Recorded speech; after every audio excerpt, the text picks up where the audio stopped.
بسم اللہ الرحمن الرحیم۔ گیلانی فورم یوٹیوب چینل میں خوش آمدید۔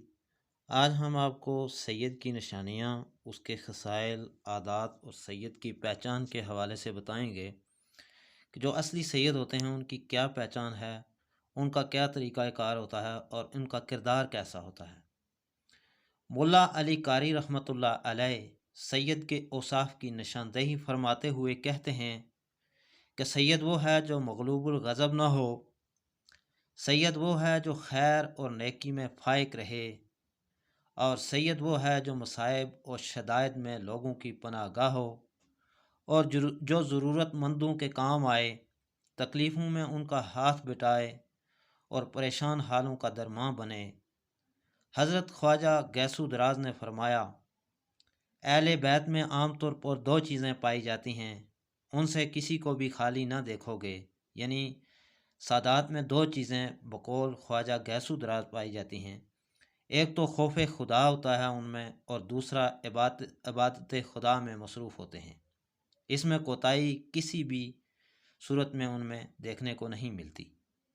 حاصل یہ کہ سید صرف نسب میں ہی نہیں بلکہ حسب اور علم و عمل میں بھی سید ہوتا ہے۔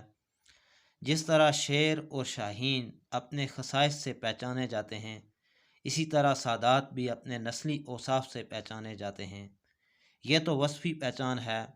محدث احمد بن حجر مکی رحمۃ اللہ علیہ ایک عملی پہچان بھی بتاتے ہیں جو بہت ہی کڑی ہے۔ فرماتے ہیں کہ عباسی حکمران متوکل کے سامنے ایک عورت نے دعویٰ کیا کہ وہ سیدہ ہے، تو اس عباسی حکمران نے پوچھا کہ اس کی تحقیق کس طرح کی جائے، تو دربار میں موجود لوگوں نے عباسی خلیفہ جو متوکل تھا اس کو کہا کہ امام حسن عسکری علیہ السلام کا نام لیا کہ انہیں بلایا جائے اور ان سے اس معاملے میں تحقیق کی جائے۔ چنانچہ امام حسن عسکری کو بلایا گیا اور انہیں ساتھ تخت پر بٹھایا گیا اور عباسی نے وہ واقعہ سنایا، تو آپ نے فرمایا، یعنی حضرت حسن عسکری علیہ السلام نے فرمایا کہ اللہ تعالیٰ نے حسنین کریمین کی اولاد کا گوشت شیروں پر حرام کیا ہے۔ چنانچہ عورت کو قصر کے صحن میں بلایا، زینے کی طرف بلایا گیا اور اسے یہ بات بتائی گئی کہ اگر تم واقعہ ہی سید زادی ہو، سیدہ ہو، تو تمہیں صحن میں شیروں کے سامنے چھوڑا جائے گا۔ اگر شیروں نے تمہیں کھا لیا تو تم سید زادی نہیں ہو سکتی، اور اگر تمہیں شیروں نے نہ کھایا تو تم سید زادی ہوگی۔ چنانچہ جب عورت نے یہ بات سنی، یہ شرط سنی، تو اس نے چیخ و پکار شروع کر دی، کیونکہ وہ جھوٹی سیادت کا دعویٰ کر رہی تھی اور اس نے اپنے جھوٹ کا اعتراف بھی کر لیا۔ جب یہ واقعہ پورا ہو گیا، تحقیق ہو گئی کہ عورت جھوٹی ہے، اس نے نسب کا جو دعویٰ کیا ہے سیادت کا، سید ہونے کا، سید زادی ہونے کا، وہ جھوٹا ہے، تو لوگوں نے خلیفہ سے کہا کہ اب امام حسن عسکری علیہ السلام پر یہ تجربہ کیا جائے۔ تو اسی اثناء میں جب امام حسن عسکری علیہ السلام سے اس چیز کا ذکر کیا گیا تو آپ نے اپنے آپ کو پیش کیا۔ چنانچہ آپ قصر کے صحن میں اترے، جو ہی زینے کی طرف زینے سے نیچے اترے، یعنی سیڑھیوں سے نیچے اترے، 3 شیر جن کی گن گرج سے پورا دربار اور پورا وہ جو ایریا تھا وہ گونج رہا تھا، جو ہی سیدوں کے لال صحن میں گئے تو جو ہی شیر کے قریب پہنچے تو شیروں نے آپ کو سلام پیش کر دیا، آپ کے پاؤں چومنے شروع کر دیے، آپ کے سامنے جھک گئے اور آپ کے ارد گرد گھومنا شروع ہو گئے۔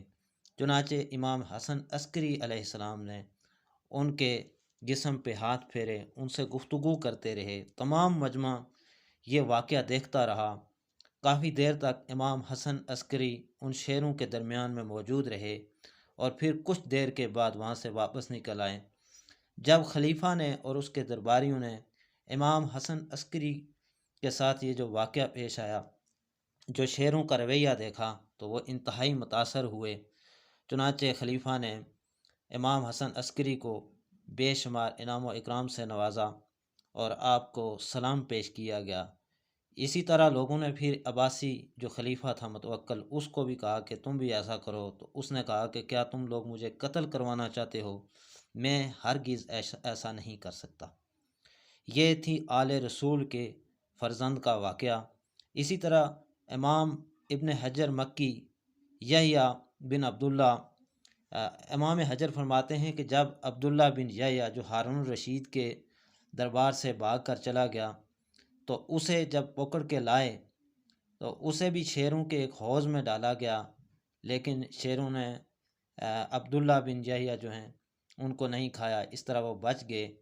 تو سامعین، جو قادر مطلق ہستی ابراہیم علیہ السلام کو بھڑکتی آگ سے بچا سکتی ہے، اسماعیل علیہ السلام کا حلق تیز چھری سے بچا سکتی ہے، وہ ہستی اگر ابراہیم و اسماعیل کی اولادوں کو شیروں سے بھی بچا سکتی ہے تو تعجب کیا ہو سکتا ہے۔ جو لوگ سیادت و شرافت کے لیے تہمت بنے ہوئے ہیں، انہیں اس امتحان کے مرحلے سے ضرور گزرنا چاہیے۔